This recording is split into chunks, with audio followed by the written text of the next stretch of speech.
I do believe we have Jack Rutland, who's host of True American Heroes on the radio podcast. And Jack, good morning, sir. How are you?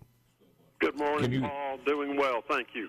First of all, kudos on a great job. What a treasure and a blessing you've had just to be able to listen to some of these guys and catalog that. Oh, I count myself extremely honored to have had a chance to visit with these guys. It's been going on a long time, but I'm so glad that we were able to get this going with the help of the local radio station, the SuperTalk there in Brookhaven. So it is an honor for me, Paul.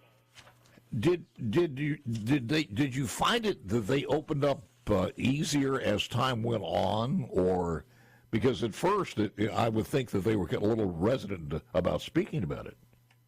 Well, and that's an interesting question, and you're right. A lot of them, as we would do the interview, especially, I remember one gentleman that was in the combat engineer, Don Hemphill.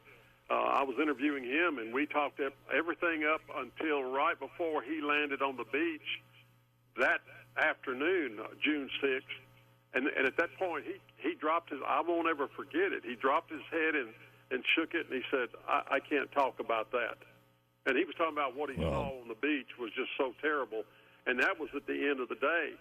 Elmer Powell and Mal Jones, they were there during the day, and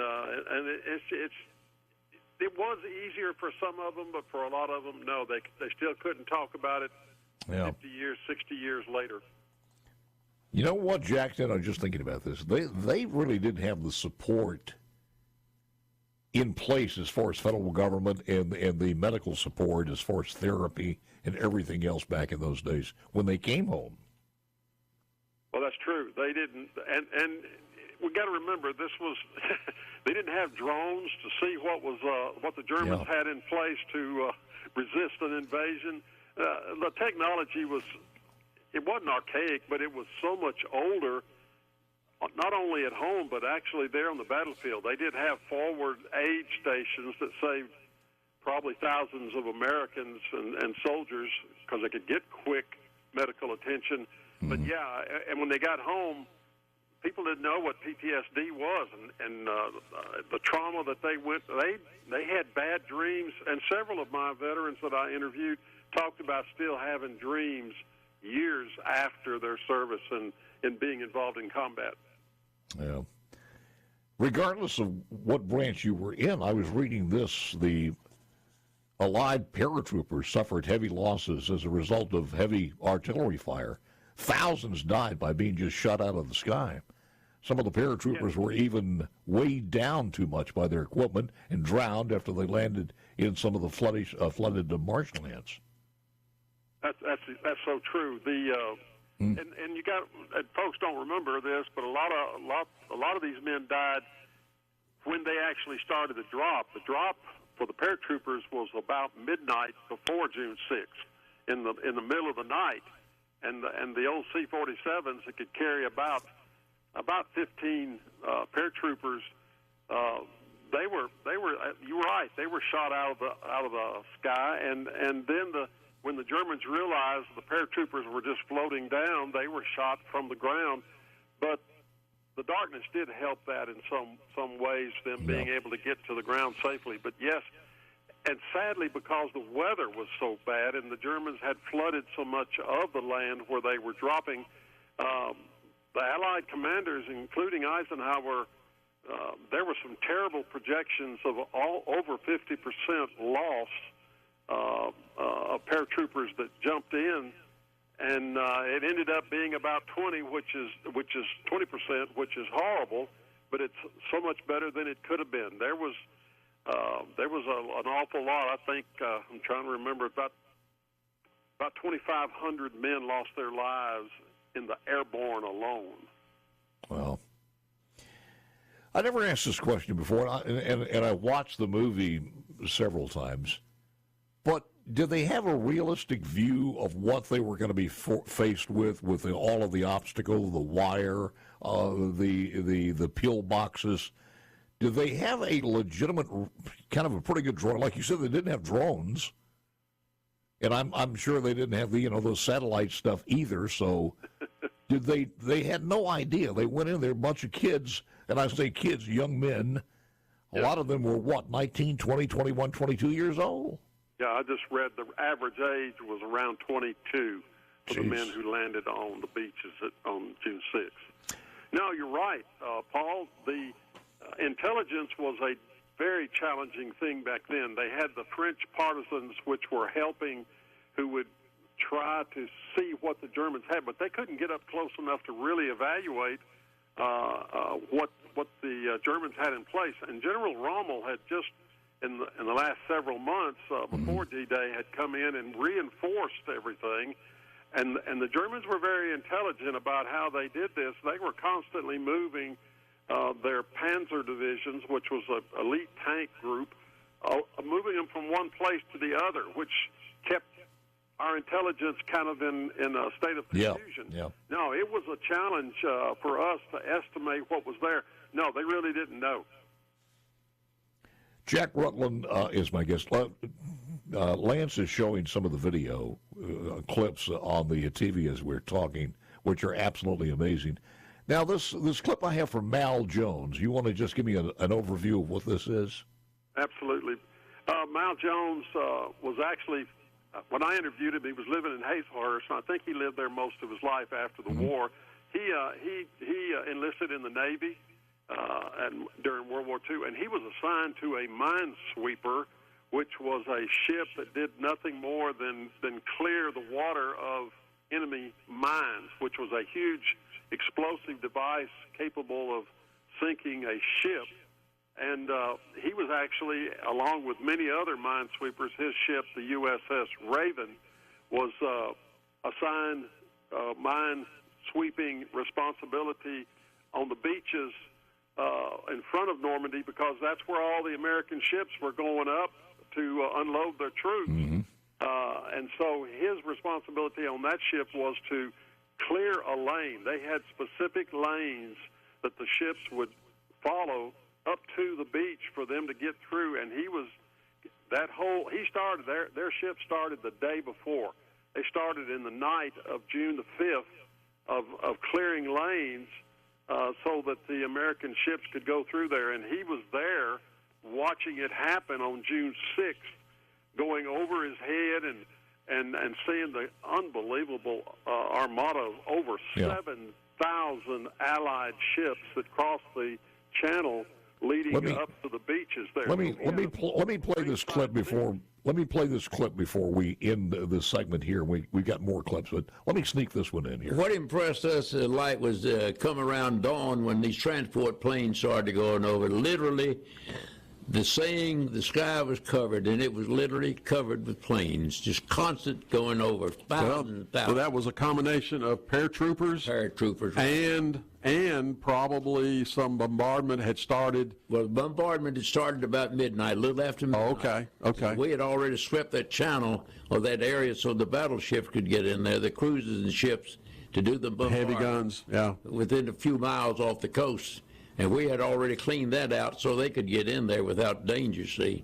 Boy, what an incredibly important role the mine sweeps played. And I never have really thought about that, because those battleships couldn't, the closer they were, the more accurate they were. And also those transport ships, those GIs were crammed into those ships. They had to get as close as possible so they could, landing craft could get them to the beach. So you had a ringside seat. Oh, yeah. Well, like I say, we were the first ones there. We had to be the first. We were the vanguard. Where the fleet goes, a mine sweep went first. Absolutely amazing. Where did he live? Is Mal's passed away now? Yeah, Mal Jones, after the war, I don't know the exact. I don't think he said exactly how he ended up, but he ended up in Hazelhurst, and for the next 30-plus years, he was on the radio station there, the old station that used to be in Hazelhurst. So, he was a local guy that everybody knew, and I just had the best time interviewing him. He was very sharp, and really had like he said, a ringside seat. We've all seen those old movies where those mines are on those chains, probably 30, 40, 50 feet below. And the amount of TNT, gunpowder, whatever it was as far as the explosives, you are absolutely right, would knock a boat-sized hole in the ship. So absolutely. And amazing. One of his sister ships in his group. All right, hold Jack, hold on. We got a quick break here. We'll be back in just a moment. We're back with Jack Rutland. Jack, you said the average age was about 22 years old.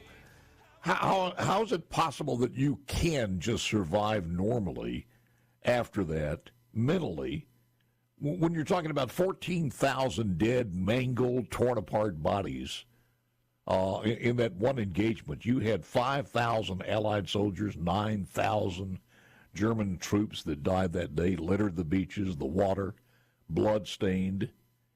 And one of the other things, too, you and I were talking about, we didn't have the satellites and we didn't have the drones and things like that. Mm-hmm.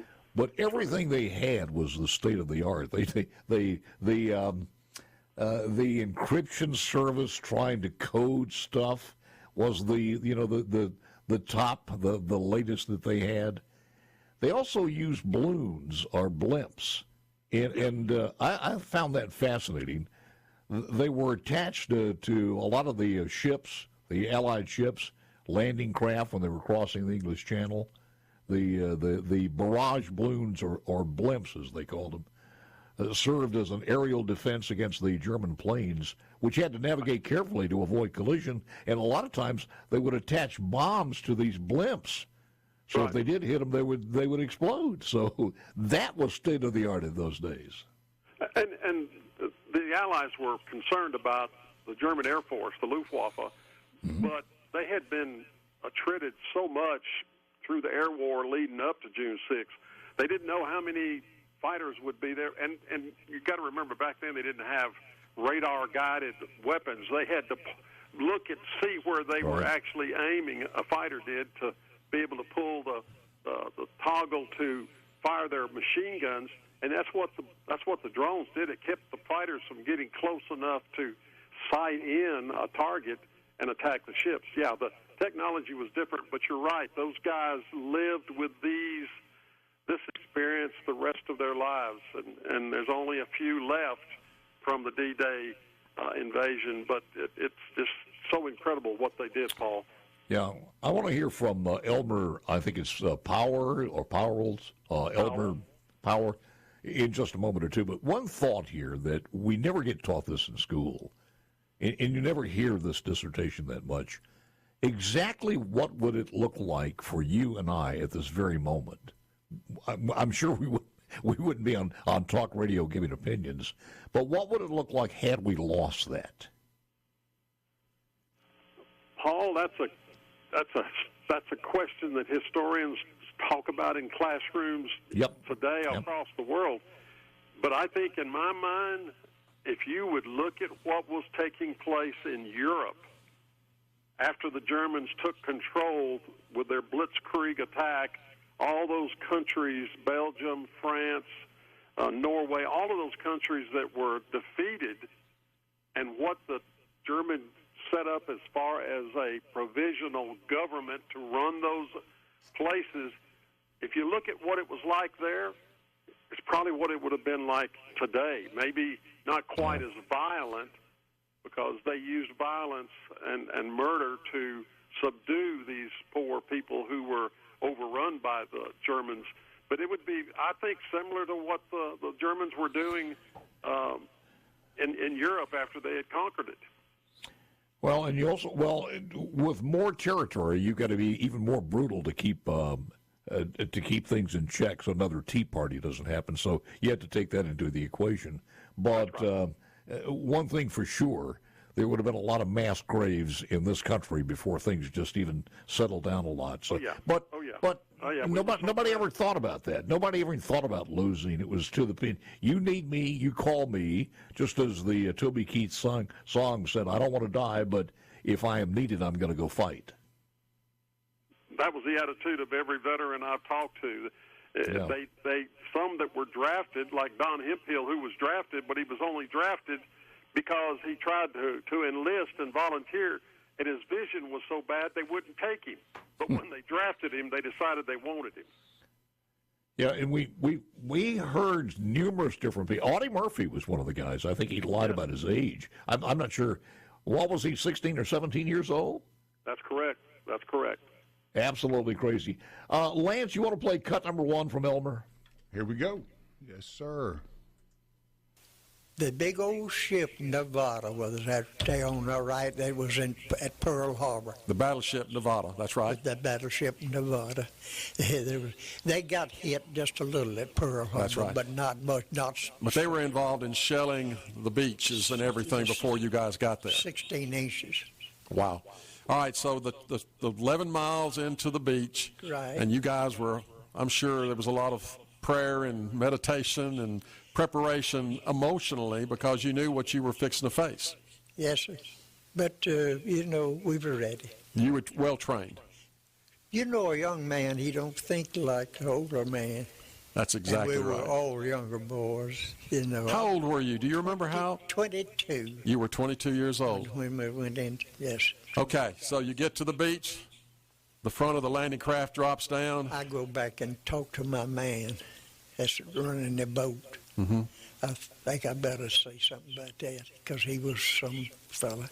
He was a coxswain of the boat. That's right, He was on the landing he craft. was in the Coast Guard, and he maneuvered us through all of those Obstacles. obstacles. That's right. Where this maneuvered. Skill, he might have been a skilled man, and we saw, hundreds and dozens of men floating like corks that their boat had got tore out when they By hitting an obstacle, hit an obstacle. There was That's iron right. obstacle. That's right, and they were safe. And a lot of them drowned it. Yeah. So you went back to the coxswain I talked to him and said, "Hey, buddy." He was my buddy, I said, "I want you, if you will, get us up close as you can to the seawall." I said, "Let us out." And I said, "I know you got to go back and get some more men. I know Get that. as close as and you you can." can't stay up there, Holly." I said, "If you will." And he got us up there. so you hit the beach. What was it like? I Got to hit give the- us a description of what it was like. I have the next cut, and it has the description of the beach, and I'd like to play that if you guys don't mind. Do it. Beach. I jumped out of the boat, and thank goodness, the water only came up to my ankles. Wow. He done his job. He did his job. He did his So what job. was it like on the beach, Mr. Elmer? The first thing I did, I got behind that seawall. Out of the line of fire. Out of the line of fire, and it sure was. And my platoon was supposed to get out the first bunker on the right. And we did that. My lieutenant, which was the platoon leader, Right. my lieutenant, he flopped down just above the seawall, and he got up a little too far, and I was on his right, and he got shot through the, kind of dancing through his canteen and a mess kit on his back, and got hit, and that's as far as he got. He had to go back, and a little more. My best friend that I ever had in my life. And he was a good soldier. He was in the 2nd platoon. He's supposed to take the next bunkers out beyond us. He fell down by me. I didn't know he was in the boat right behind me, but I didn't. And he flopped down. I said, "All right, Alan." Alan Mann was his name. I says, "It's your time, son. It's your time to take the next bunkers out. You're in your platoon." I said, "Be careful." I said, "We've known each other a long time, ever since we've been in the Army." And so I says, "You're a little hard-headed." I says, take it easy. Be careful." Okay. It took off in 2 minutes. He was dead. Wow. Whew. Jack? Yes, sir. That's a treasure. How you got them to open up on that is, you're to be commended. Well, Mr. Elmer was a unique and wonderful man. He was a little fellow in stature, but he had a great heart. He talked a lot about the men that he served with and some of those that he lost. Yeah. But that was him. That was him speaking out of his heart. I want to give you a final segment when we come back. We just got a quick break here. It brings tears to the eyes just to know what these guys did and the sacrifices that they made. That's right. Final segment's coming up next. Mark in Pascagoula, powerful and fascinating testimony from these heroes who helped take back Europe. Kevin in Monticello said, thank you, Jack, for preserving history, and the list is long from folks who chime in and appreciate us just spending some time to give these folks the attention they deserve. Your final thoughts, Jack? Paul, it was 80 years ago to the minute almost that those boys started to land on the beaches of Normandy at 7:30 on June 6th of 1944. They were charging up into the face of that horrible German resistance, but yet even at Omaha, which had some of the fiercest fighting, those privates and corporals, not the generals and the colonels, but those young men who were there to do a job, realized that it was going to take an incredible effort, and they did it. Eisenhower's order of the day was, you are about to embark on a great crusade. The war in Europe had been going on 5 years when we had D-Day. 11 months after D-Day, World War II in Europe came to an end. There was horrible fighting after June 6th, but it was the beginning of the end for the Germans and their fascist regime. And what our guys did all through this day, we should be reflecting and thanking the good Lord for their courage in the face of incredible odds. And it just overwhelms me to think about it, but that's what we want to do. That's what these programs do, Paul. And the radio station has been so gracious to let us do these, and I'm so glad we did them. These were started back in 2003, 4, and 5 in there, and I'm so thankful we got as many of the World War II as we were able to. But the station helped us to do this and had vision for this, and that's good that we've got these voices today to help us remember what they did and never forget what they did. Well, you touched on this. You said the importance of that battle, and again, it was 11 months. But it because of that, if you go and read history, when they did the analysis of it and everything else, and I'm sure 3 or 4 days later, when Hitler calmed down, the German military had to pull divisions from Russia into France in an effort to win back some lost territory there. Everything changed. The entire game plan changed because of that. It was the second front. The Germans had been fighting mainly on the Russian front as the massive Russian, and it was a terrible battle, what was going on over in the Soviet Union between the Russian forces and the German. But now the Germans had to realize they had a second front that took incredible amounts of men and equipment away from the first front over to the east and moved them to the west, and it was just the beginning of the end. They didn't have the ability to do that kind of a movement to face what was a threat now from the Allies coming in from the west. It was the beginning of the end, Paul, thankfully. So is there anybody left in your area to interview?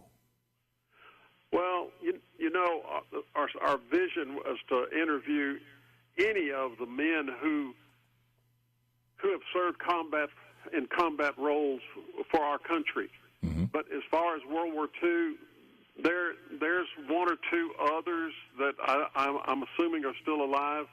They're close to 100, and and them being able to come or us to be able to get an interview we've not been able to accomplish that. I understand because that.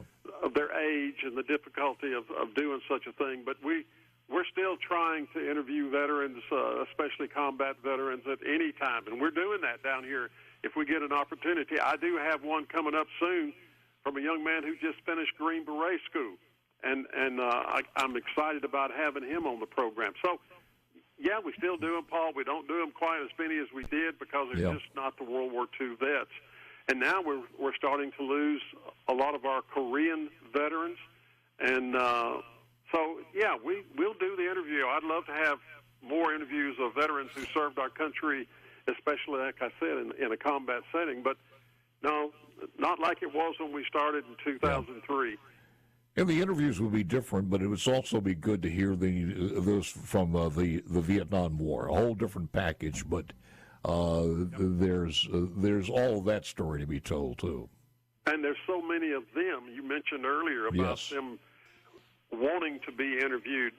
Bless their hearts, so many of our Vietnam guys, what they went through when they came home, the way many Americans, not all, but many Americans responded to them.